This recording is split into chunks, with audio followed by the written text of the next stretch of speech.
Bismillahirrahmanirrahim. Alhamdulillahirabbil alamin wassalatu wassalamu ala nabiyyina Muhammad wa ala alihi wa sahbihi wa sallam tasliman katsira. Amma ba'd.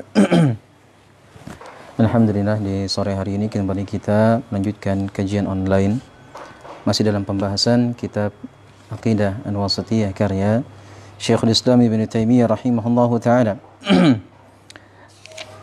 Ada sebuah faedah yang terluputkan di pertemuan sebelumnya, dan ini sudah di pembahasan sifat al-masyiah lillahi azza wa jalla.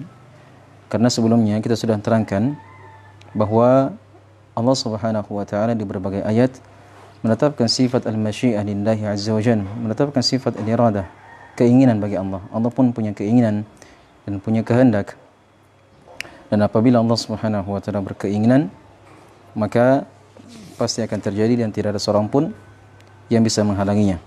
Disebutkan di sini oleh Syekh Khalil Harras rahimahullahu taala, kata beliau, wa amma ahlul haqqi fayaquluna innal iradata ala nau'aini. Ini masih dalam kita ulang kembali faedah yang terluputkan di pertemuan sebelumnya, bahwa al-masyiah itu di sisi ahli sunnati wal jamaah terbagi menjadi dua. Kenapa saya sebutkan faedah seperti ini? Terkadang sebagian orang tidak paham dan salah pengertian dalam memahami al-masyiah, sehingga dia terjatuh dalam berbagai kesalahan dan kekeliruan. Nah, ini ahlul haqq, itu ahli sunnati wal jamaah, mereka mengatakan, mereka berpendapat bahwa iradahnya Allah Subhanahu wa taala itu terbagi menjadi dua.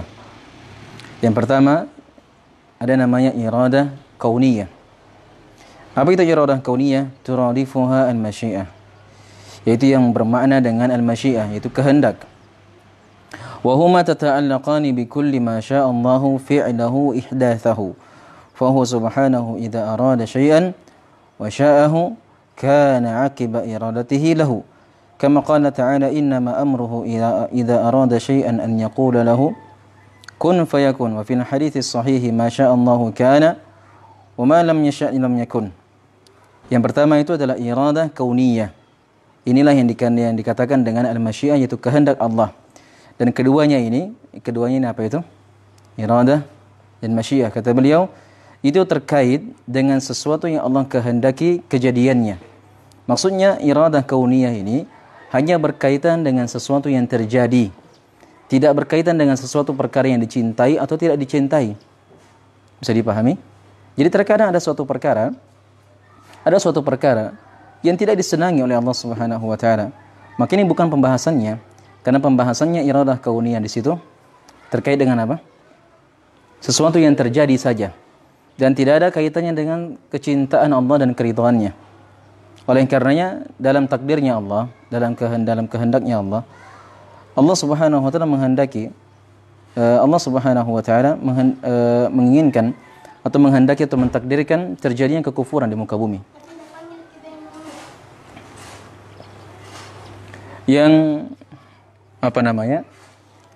yang perlu kita tekankan di sini, yang perlu kita pertanyakan, apakah kekufuran, kemaksiatan yang terjadi di muka bumi ini adalah suatu perkara yang dicintai oleh Allah?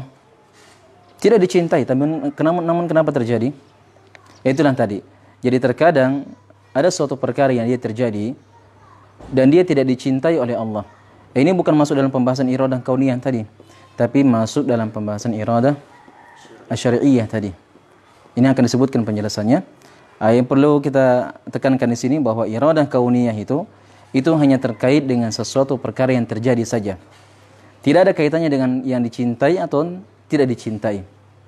Kekufurannya Fir'aun dikatakan apa? Iradah kauniyah, karena dia terjadi. Terjadinya berbagai musibah, bencana alam, tsunami, gempa bumi yang baru terjadi di berbagai negeri kita ini. Itu semua dikatakan iradah kauniyah. Allah menghendakinya, walaupun sebenarnya Allah tidak menghendaki hal tersebut, Allah tidak mencintai hal tersebut. Apakah Allah mencintai menzalimi hamba-hambanya? Tidak, tapi itu terjadi berdasarkan kehendak dan keinginan Allah Subhanahu wa taala. Jelas? Baik, kata beliau, kama qala ta'ala, sebagaimana Allah Subhanahu wa taala berfirman atau sebelumnya, fa huwa subhanahu idza arada syai'an wa sya'ahu kana 'aqiba iradatihi lah. Maka Allah Subhanahu wa taala apabila menghendaki sesuatu, maka sesuatu tersebut terjadi berdasarkan kehendak Allah. Jadi semua apapun itu, baik yang kecil, yang besar, yang di langit, yang di bumi, di daratan, di lautan, dimanapun itu, siapapun itu semuanya terjadi berdasarkan kehendak dan keinginan Allah. Wala mu'aqqiban hukmihi wa huwa sari'un hisab. Ma sya'allahu kana wa man lam yasha' lam yakun. Ma asabaka lam yakun liyukhti'ak wa ma akhta'aka lam yakun liyusibak.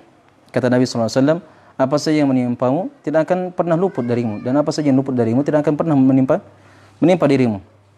Kata Allah Subhanahu wa taala, "Innama amruhu idza arada syai'an an yaqula lahu kun fayakun." Apabila Allah berkehendak sesuatu, maka Allah hanya mengatakan kun. Jadi bukan fayakunnya. Jadi Allah hanya mengatakan kun saja. Jadilah. Maka kalimat fayakun di sini itu sebagai bentuk pengkhabaran. Ketika Allah mengatakan kun, maka yang terjadi apa yang Allah kehendaki.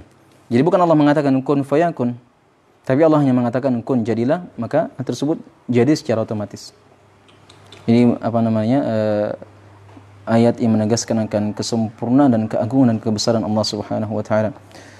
Makanya disebutkan sebuah faedah dari guru kami Ustaz Arfan hafizahullah taala, bahwa di antara manfaat ketika seorang mempelajari asma wa sifat, ini akan memunculkan husnudzan billahi azza wa jalla.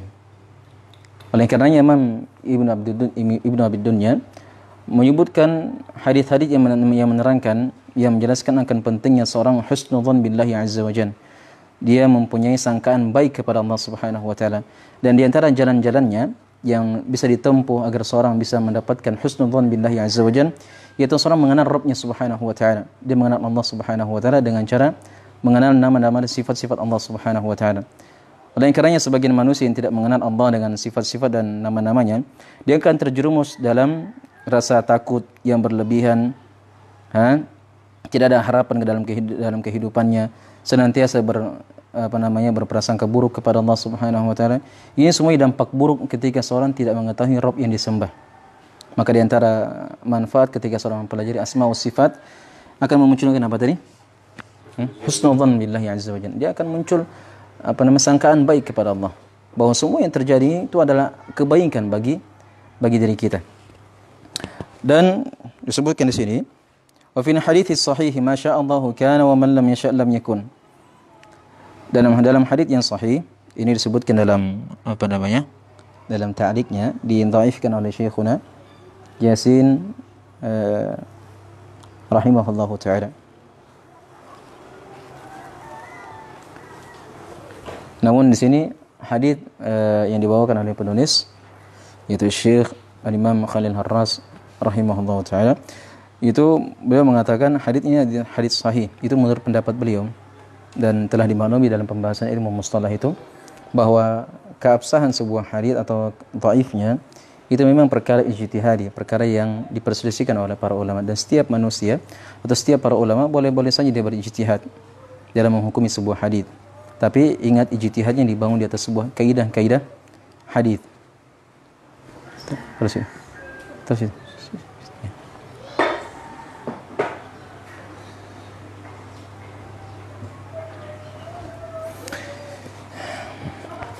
Kemudian kata secara umum hadis ini hadis yang saya juga baru teringat, hadis ini walaupun hadis yang dhaif, namun ketika hadis yang dhaif tadi ada pendukung-pendukungnya, dan dia tidak bertentangan dengan kaidah umum dalam syariat.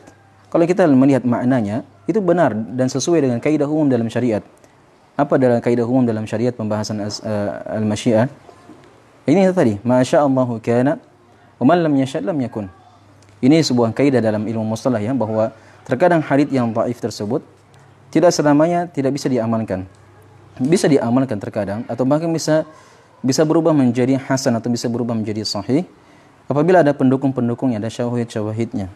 Secara khusus di sini, walaupun disebutkan oleh Syekhuna rahimahullah taala bahwa setiap dari jalannya tidak lepas dari kelemahan, ala kulli hal bahwa hadis ini ada pendukung dari kaidah-kaidah umum dalam syariat kita, bahwa maknanya benar, apa saja yang Allah kehendaki maka akan terjadi, dan apa saja Allah tidak kehendaki tidak akan terjadi. Ini maknanya kan benar, sesuai dengan kaidah ahli sunnah wal jamaah dalam pembahasan apa? Asma wa sifat. Baik, kata beliau yang kedua, ini masuk dalam pembahasan apa ya? Penjelasan tentang al-masyiah tadi, pembagian al-masyiah. Karena penting sekali seorang itu mengetahui at-taqasim wa ta'rifat. Ini membantu seorang agar tidak terjatuh dalam kekeliruan dan kesalahpahaman. Yang kedua, iradatun syar'iyyah tata'allaqu bima ya'muru Allahu bihi 'ibadahu mimma yuhibbuhu wa yardah. Wa hiya al-madhkuratu fi mithli qawlihi ta'ala yuridu Allahu bikumul yusra wa la yuridu bikumul 'usra. Yang kedua adalah iradah syar'iyyah, dan dia berkaitan dengan perkara yang Allah perintahkan hamba-hambanya, dan dia berkaitan dengan apa yang Allah cintai dan apa yang Allah ridai. Jadi maksudnya di sini ketika ada sebuah lafaz dalam syariat kita, baik Al-Quran atau hadits Rasulullah SAW, menggunakan dengan bahasa yuridullah, namun iradah di sini arahannya kepada yang dicintai oleh Allah Subhanahu wa taala, maka iradah di situ bermakna apa? Iradah syar'iyyah. Sebab iradah syar'iyyah itu berkaitan dengan perintah yang Allah cintai dan Allah ridai. Kapan ada sebuah perintah Allah ridai, Allah cintai, maka iradah syar'iyyah. Seperti misalnya atau sebelumnya, dan iradah syar'iyyah ini tidak mengharuskan dia terjadi, karena tidak ada kaitannya dengan sesuatu yang terjadi. Terkadang Allah mencintai sesuatu namun tidak terjadi, sebagaimana tadi iradah kauniyah. Terkadang Allah menghendaki sesuatu, terkadang Allah mencintai sesuatu namun Allah tidak menghendakinya, Allah tidak menjadikan dia terjadi. Demikian pula iradah syar'iyyah di sini tidak ada kaitannya dengan sesuatu yang terjadi atau tidak terjadi, karena dia hanya berkaitan dengan apa? Dengan sesuatu yang dicintai oleh Allah Subhanahu wa taala. Kapan dia tidak dicintai? Bukan iradah. Bukan iradah. Kapan dia tidak dicintai oleh Allah? Bahkan bukan iradah. Bukan iradah syar'iyyah. Tapi iradah kauniyah kalau terjadi. Oleh karenanya di sini saya berikan pertanyaan. Keimanan Abu Bakar ini dikatakan apa ini? Keimanannya Abu Bakar sudah terjadi? Sudah terjadi. Berarti iradah kauniyah. Dicintai oleh Allah? Dicintai. Berarti terkumpul padanya dua iradah. Iradah kauniyah karena dia terjadi, dan iradah syar'iyyah karena dicintai oleh Allah Subhanahu wa taala. Allah menginginkan agar Firaun beriman. Keinginan ini terjadi? Tidak terjadi. Berarti iradah apa ini? Iradah kauniyah, terjadi kekafiran namun tidak dicintai. Allah menginginkan keimanan Firaun. Allah menginginkan keimanan Firaun tapi tidak terjadi. Berarti iradah apa ini? Iradah syar'iyyah. Allah menginginkan seluruh hambanya agar taat kepadanya, namun tidak terjadi. Berarti iradah apa di sini?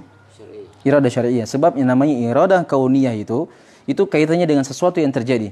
Tidak terjadi maka bukan iradah kauniyah. Sebaliknya iradah syar'iyyah itu hanya berkaitan dengan apa?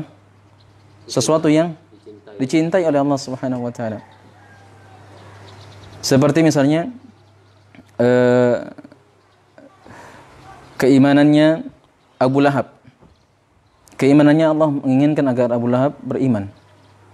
Berarti apa ini? Iradah syar'iyyah. Kenapa? Karena dicintai. Terjadi? Terjadi. Tapi berarti bukan iradah? Bukan iradah. Tidak terjadi dia. Berarti bukan iradah? Bukan iradah syar'iyyah. Bukan iradah? Bukan iradah syar'iyyah. Bukan iradah? Kauniyah. Karena tidak terjadi. Jadi kapan dia terjadi? Kapan dia terjadi? Iradah kauniyah. Kapan dia dicintai? Iradah syar'iyyah. Bisa dipahami? Baik. Kata beliau, wa hiya al-madhkuratu fi mithli qawlihi ta'ala, dan ini yang disebutkan dalam firman Allah Ta'ala, yuridullahu bikumul yusra wa la yuridu bikumul usra. Allah menginginkan kemudahan kepada kalian dan Allah tidak menginginkan kesusahan untuk kalian. Jadi iradah di sini Allah kan menggunakan bahasa yuridu. Berarti iradah di sini iradah apa? Syar'iyyah. Iradah syar'iyyah. Karena dia terkait dengan sesuatu yang Allah cintai, Allah menginginkan. Allah menginginkan kemudahan bagi hamba-hambanya. Dan Allah cintai hal tersebut. wa la yuridu bikumul usra, dan Allah tidak menginginkan kesusahan untuk kalian. فالخلاصة في هذه المسألة أن المشيئة والإرادة تنقسم إلى قسمين: إرادة كونية وهي تتعلق بما يقع، تقع، وإرادة شرعية تتعلق بما يحبه الله ويرضاه. Kemudian kata Syekhul Islam Ibnu Taimiyah, kita baca sedikit pembahasannya. Kata beliau, dari mana kemarin? Innallaha yuhibbul muqsitin. Baik. Kata beliau rahimahullah taala, sudah kayaknya. Nah, sudah terakhir. Qauluhu ta'ala innallaha yuhibbut tawwabin wa yuhibbul mutatahhirin. Wa qauluhu qul in kuntum tuhibbunallaha fattabi'uni yuhibbukumullah. Ayat yang pertama kali ayat pertama kali kita baca di sore hari ini, yaitu ayat tentang yang terdapat dalam surah Al-Baqarah. Allah Subhanahu wa taala berfirman, innallaha yuhibbut tawwabin wa yuhibbul mutatahhirin. Sesungguhnya Allah Subhanahu wa taala mencintai orang-orang yang senantiasa bertaubat, wa yuhibbul mutatahhirin, dan Allah mencintai orang-orang yang senantiasa mensucikan dirinya. Secara tidak langsung ayat ini memberikan motivasi kepada kita seluruhnya agar kita senantiasa menjadi orang-orang yang senantiasa bertaubat kepadanya. Dan itulah di antara hikmah kenapa Allah Subhanahu wa taala menciptakan, mengadakan adanya sebuah dosa yang terjadi di muka bumi ini. Sebab kalau tidak ada dosa, mungkin Allah tidak akan pernah mengampuni hamba-hambanya. Karena manusia di muka bumi ini. Maksudnya apa? Agar Allah menerima taubat-taubat mereka. Agar Allah agar manusia tersebut bertaubat dan Allah menerima taubat mereka. Sehingga mereka bertaubat dan Allah pun mencintai orang-orang yang senantiasa bertaubat. Makanya disebutkan dalam hadis, "Kullu bari'ana khata' wa khairul khata'ina at-tawwabun." Bahkan dijadikan sebagai sesuatu sesuatu yang paling dicintai. Orang yang senantiasa berbuat salah, kemudian senantiasa berbuat taubat, ini menjadi sebab mendapatkan kecintaan oleh Allah Subhanahu wa taala. Makanya di sini dikatakan, "Innallaha yuhibbut tawwabin." Allah Subhanahu wa taala mencintai orang-orang yang senantiasa bertaubat. Dikatakan dengan at-tawwab dari wazan fa'al yang menunjukkan sighah mubalaghah, terus menerus. Jadi setiap kali dia berdosa, dia bertaubat, berdosa, dia bertaubat, berdosa, dia bertaubat. Inilah di antara ayat-ayat yang perlu kita kaji setiap hari, yang akan memunculkan husnudzan billahi azza wajalla, dan akan memunculkan motivasi dan optimisme kepada Allah Subhanahu wa taala. Sebab manusia di zaman sekarang banyak terjadi musibah-musibah dan dia tidak segan-segan untuk melayangkan sangkaan buruknya kepada Allah Subhanahu wa taala. Na'udzubillah. Padahal Allah kurang apa kebaikan Allah dan taufik dan rahmatnya kepada kita. Sangat luas sekali rahmat dan taufiknya kepada kita. Namun manusia karena kejahilan mereka tidak mengetahui akan sifat dan kebesaran Allah Subhanahu wa taala, sehingga mereka mudah berprasangka buruk kepada Allah Subhanahu wa taala. Paham sih?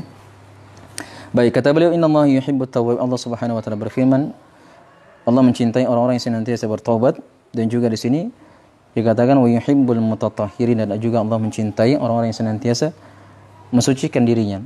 Dan dari sini ayat ini juga secara tidak langsung memberikan motivasi kepada kita agar kita menjadi orang-orang yang senantiasa mensucikan diri kita dari, yang pertama, dari perkara-perkara yang diharamkan. Ini bentuk pensucian terhadap diri. Atau kita menjauhi diri kita dari perkara kesyirikan, kebid'ahan, khurafat, dan segala keyakinan-keyakinan yang buruk. Ini bentuk pensucian terhadap diri. Juga masuk dalam keumuman firman Allah Subhanahu wa taala, innallaha yuhibbul mutatahhirin.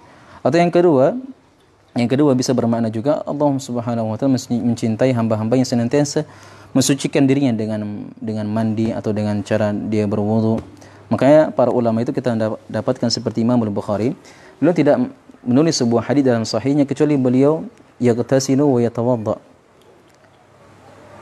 Kita melihat bagaimana para ulama itu mereka serius dan betul-betul menjaga taharah mereka, menjaga kesucian diri mereka. Apabila mereka batal atau mendapatkan hadat atau terkena najis, mereka senantiasa mensucikan diri mereka. Langsung yujaddid al-wudu, menyempurnakan wudunya. Karena mereka mengetahui bahwa di antara sebab seorang mendapatkan kecintaan dari Allah, dia senantiasa memperbaiki kesuciannya. dia memperbaiki kesuciannya. Allah Subhanahu wa taala mengatakan, "Wa yuhibbul mutatahhirin." Allah mencintai orang-orang yang senantiasa mensucikan dirinya. Baik, mungkin sampai sini saja. Lebih dan kurangnya mohon dimaafkan. Subhanakallahumma wa bihamdika asyhadu an la ilaha illa anta astaghfiruka wa atubu ilaik.